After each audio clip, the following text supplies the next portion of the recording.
Estamos de volta. O assunto de hoje é reabertura das áreas comuns. Se você perdeu o primeiro bloco, volte e assista, que tem informações muito interessantes, discussões muito esclarecedoras para você, síndico ou gestor condominial. Paula, hoje estou falando com a Paula, com o Mauro e com a Regina, que são síndicos de sucesso. O Mauro e a Regina aqui em São Paulo e a Paula em Belo Horizonte. Paula, eu deixei no final do primeiro bloco uma pergunta bem difícil para você, que é que a gente falou muito de ouvir moradores, de fazer enquetes, de conversar com conselheiros, mas a responsabilidade civil e criminal é sempre do síndico, e isso lá na frente, os processos até de algumas mortes que podem acontecer, talvez tenham advogados, ou tenho certeza que terão advogados que entrarão contra o síndico. O que falar sobre isso? Isso é uma realidade, não tem como a gente reabrir ou flexibilizar as áreas sem preocupar com esse ponto, porque o síndico é responsável por zelar pelas áreas comuns, e pela saúde e sossego aí dos moradores, está no Código Civil. Fato é que é o seguinte, é complicado, a gente não sabe exatamente se alguém que morrer pelo Covid vai conseguir comprovar que contraiu esse vírus no condomínio, mesmo a gente tomando todas as medidas. Por isso que eu tive o cuidado de colocar esse termo de responsabilidade para os moradores ao flexibilizar a utilização de algumas áreas comuns.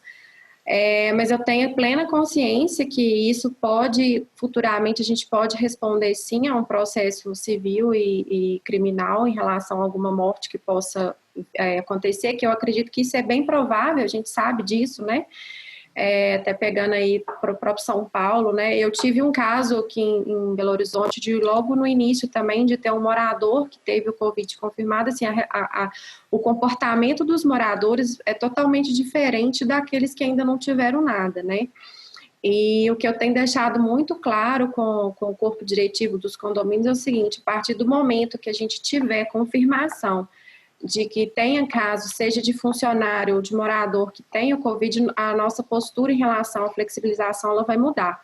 Porque realmente o síndico, ele é responsável, A obrigação do síndico é zelar pelo condomínio, pelas áreas comuns e pela saúde dos moradores, Perfeito. Mauro, o condomínio é uma democracia injusta em muitos pontos, Porque por mais que algumas decisões sejam tomadas até em assembleia, mas é uma democracia onde a responsabilidade decai em cima de uma pessoa, no caso o síndico. Como Exato. Mesclar isso, Como atender aos moradores, como atender ao corpo diretivo, também eleito por esses moradores para representação, mas saber que em alguns momentos tem que ser autoritário e tomar decisões autoritárias, porque a responsabilidade será recaída em cima de nós. Olha, Ricardo, é um processo muito complicado isso tudo, tá? Porque é aquilo que eu comentei em off agora há pouco. A gente sabe que em determinados momentos dessa pandemia a gente teve que pisar na legislação, tá? Ferir direitos de propriedade, uma série de coisas agindo, exatamente, direitos trabalhistas e tudo mais, agindo exatamente com esse autoritarismo, indo contra a vontade e desejo da maioria, pegando até o gancho da Paula, em cima da responsabilidade que a gente assume, em cima de todos os riscos que a gente corre. E eu acho que o principal momento nessa questão do autoritarismo é a gente ter que conseguir mostrar para o condômino essa carga que está sobre a gente. Quer dizer, porque é muito simples para o condômino sair, ir no supermercado, pegar o vírus lá, voltar e dizer que ele pegou na academia do prédio e acabar com a carreira do síndico que está se esforçando, feito um condenado para manter aquele condomínio livre de contaminação, tá? Porque ele jamais vai acreditar que ele vai pegar no supermercado onde ele foi lá e pegou uma maçã. Ele vai achar que ele pegou isso na esteira da academia, que não foi limpa adequadamente pela equipe coordenada pelo síndico. Então, a população ela tem uma necessidade de transferir a sua responsabilidade para outro. E, nesse caso, a transferência sempre recai sobre o síndico de um condomínio. Então, eu acho que mesmo que a gente viva nessa democracia, que você questione os condôminos e tudo mais, é necessário que o síndico, em determinados momentos, fale assim, isso não adianta vocês quererem que eu não vou fazer, por causa disso, disso e disso. Ele só precisa estar muito bem amparado, seja por um corpo jurídico, seja pelo uso pelas administradoras, seja por entidades, como aconteceu aqui em São Paulo com a Covisa, que de repente soltou um comunicado com recomendações. Então, o síndico ele tem que estar muito ligado em tudo que está acontecendo, e muito amparado para poder justificar o seu autoritarismo aos condôminos quando necessário. Tá? E também tem que pensar naquilo que é o bom senso, aquilo que a gente sempre fala que é fundamental em condomínio. O síndico ele tem que ter o bom senso em tempo integral para saber quando ele tem que ser autoritário, quando ele tem que ser democrático, quando ele tem que pisar na linha e quando ele tem que flexibilizar. Regina, a gente tem um outro ponto aqui, que a flexibilização ela vai trazer um aumento de custo, talvez, para os condomínios, né?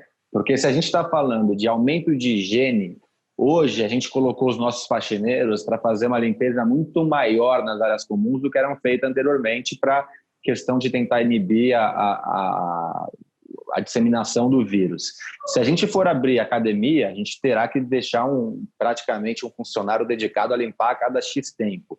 Então, o aumento também talvez de custo pode significar ainda mais um condomínio de grande porte. Além de a gente estar expondo os nossos funcionários, né? Porque uma coisa é a gente colocar um termo de responsabilidade para o morador, que ele está indo porque ele quer, mas o faxineiro, quem vai limpar, ou a faxineira, a gente está, teoricamente, impondo ela que ela faça esse trabalho. Não é fácil, né? Não é nada fácil. Na verdade, Ricardo, essa questão de proteção dos colaboradores, eu tenho sido bastante incisiva. Eu reduzi jornada, exposição, orientei condôminos e limitei alguns acessos, tá? Elas têm, sim, eu coloquei a obrigatoriedade de estar higienizando muito mais corrimão, botoeiras, maçanetas, mas eu não autorizo mexer em capacho de morador, muito menos em sapato. Então, eu priorizei muito a proteção do prestador de serviço que não podia ficar em casa, tá? Agora, em relação a esse aumento de consumo, isso vai ser uma das questões que será colocada em pauta antes de flexibilizar qualquer área. Eu tenho me posicionado da seguinte forma: eu sou contra a abertura de qualquer área até que a gente acompanhe a redução do número de mortes. O Conselho votou contrariamente a isso, não tem problema algum. Vamos fazer uma enquete? Vamos fazer uma enquete. Todos, indistintamente, que quiserem acessar uma área nos meus condomínios, vai ter que assinar um termo de responsabilidade. Apesar da responsabilidade ser minha, a gente consegue sim balizar. Eu estou sendo igual ao prefeito. Eu não abro nada, mas se vocês quiserem, vocês abrem. Eu estou fazendo e a questão política, Regina, entre nós, a questão política. A gente sabe que o cargo de síndico é um cargo político, é um cargo eletivo, né? E a gente, todos aqui, é mentira se falar que não, mas todos os síndicos se preocupam também com a questão política, porque nós estamos aqui conversando com 3 síndicos profissionais, onde a remuneração de vocês partem disso, é a profissão de vocês. Então, a gente não pode eliminar essa questão política se a gente acha, por exemplo, a Regina está falando que ela está sendo mais conservadora, né? Mas o quanto isso também pode custar para ela a perda de futuras reeleições, né? O quanto isso para a gente... Isso é um ponto difícil para a gente, porque a gente é síndico por ideal, a gente é síndico para melhorar a vida das pessoas, mas vocês, no caso aqui, 3 síndicos que vivem disso, é a profissão de vocês, né? Como encaixar isso, Regina? Primeiro você e depois passarei para os demais. Como passar essa... entendimento, que é o que passa muitas vezes os nossos prefeitos, os nossos governadores, né? Queria que você falasse um pouquinho sobre isso e depois eu vou passar para a Paula e para o Mauro. Tá, Ricardo, eu tenho certeza que no final a grande maioria apoia essa restrição. A minoria é uma parte ínfima que está brigando por abrir, está brigando por descer, graças a Deus, né? Porque senão a gente realmente não ia aguentar. Mas são muitos poucos dos homens que exigem, que querem, num universo de 1000 unidades, vamos dizer assim, eu vou ter o quê? 2, 3 pedidos de abertura imediata. No universo de 400, que é lá em São Paulo, que o prefeito já se posicionou dessa forma, 2 questionamentos, não foi nem pedido, foi um questionamento. Olha, vocês estão pensando, como vai ser? Já vai abrir? Né? Então, até agora, num condomínio muito menor, vocês falaram, o menor dá menos trabalho, nem sempre. Eles já querem que abra. E aí, ali a gente consegue até alinhar alguma coisa para não ser uma população muito grande. Tá? Mas eu acredito que a grande maioria vai apoiar a medida de contenção, de continuar na restrição para a preservação da vida. Tenho certeza disso. Perfeito. Paula, como você seguir o seu entendimento de correto e como ser político ao mesmo tempo, que não dá para fugir disso? Na verdade, a gente não pode fechar o olho para isso, né? Que é o que às vezes eu escuto muito. Nossa, mas você é muito chata. Não estou dando conta de você, né? Com esse tanto de restrição, né? Como a Regina falou, a gente também aumentou a limpeza nas áreas comuns, principalmente na academia, né? Só pontuando aí, por exemplo, tive pedido para liberar a sauna, foi uma coisa que eu não liberei de jeito nenhum.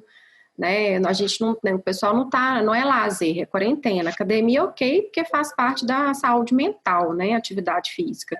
Mas sauna, por exemplo, foi um item que eu não liberei e eu tenho ouvido, nossa, mas não é possível que você não vai liberar e tal. E assim, a gente tenta ir pelo caminho que, olha, a gente está aqui num coletivo, eu estou preservando tanto os outros moradores como os próprios funcionários. Mas é assim, principalmente agora que eu tive que prorrogar praticamente todos os prazos, por exemplo, estou com 12 a 15 AGOs para serem feitas ainda esse ano.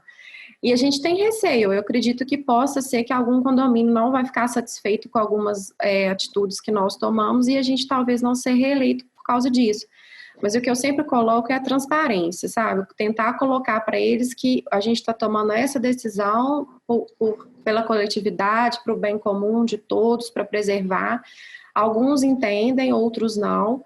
E a gente procura trabalhar esses moradores mais difíceis que a gente sabe que tem. Cada condomínio tem seu morador que é uma excelente, uma exigência, né? Assim, sensacional que eu falo.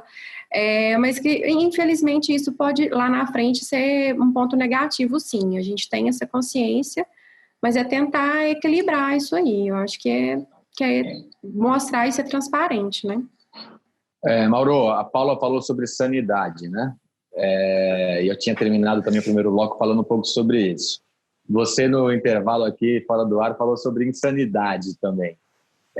Qual o papel do síndico sobre a sanidade e insanidade dos moradores e de nós mesmos, né? Porque a pressão que sofremos nesse momento é monstruosa. Olha, Ricardo, partindo da premissa de tudo aquilo que a gente vem discutindo, eu acho que o papel do síndico vai ser pagar psicólogo para os moradores. É isso que eles vão exigir que a gente faça ali na frente, né? Porque... E um remedinho também. Exatamente. Vamos ter que fazer um depósito do SUS de medicamentos ali.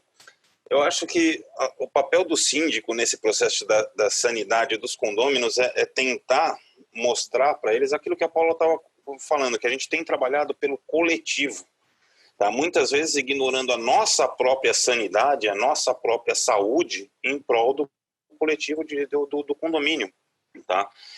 Nós nos arriscamos indo aos condomínios, nós estamos em tempo integral escutando mídia, escutando recomendações, lendo opiniões A, B e C completamente divergentes, quer dizer...